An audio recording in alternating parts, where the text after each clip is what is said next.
Punca curang-curang bagai semua itu terjadi sebab tak jaga ikhtilat. Laki orang pergi makan dengan bini orang. Apa salah hidup kau?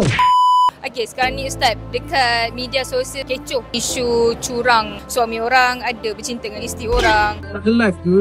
Punca curang-curang bagai semua itu terjadi sebab tak jaga ikhtilat. Laki orang pergi makan dengan bini orang. Apa salah hidup kau? Laki orang pergi drive dengan bini orang. Okay, janganlah macam itu. Itu haram tu. Betul. Haram. Haram. Laki makan dengan perempuan. Haram. Ikhtilat benda tu. Dia macam inilah. Zina ni dosa. Apatah lagi kalau dah berkahwin, berzina dengan orang yang dah berkahwin juga. Tu dosanya lebih besar lagi. Wah, hari ni ramai orang aib dah terbuka, bangun azan tanah. Lepas tu bila aib terbuka, marah pula kenapa buka aib tu? Kenapa aib tu orang tu terbuka? Boleh jadi kerana dia dah lama sangat buat benda tu. Mah buka aib tu. Mudah-mudahan berkat aib terbuka tu dia bertaubat. Tapi kalau aib dah terbuka pun tak bertaubat, memang terbuka. Orang yang buka aib tu, dosa dia lagi besar daripada pelaku dosa tu.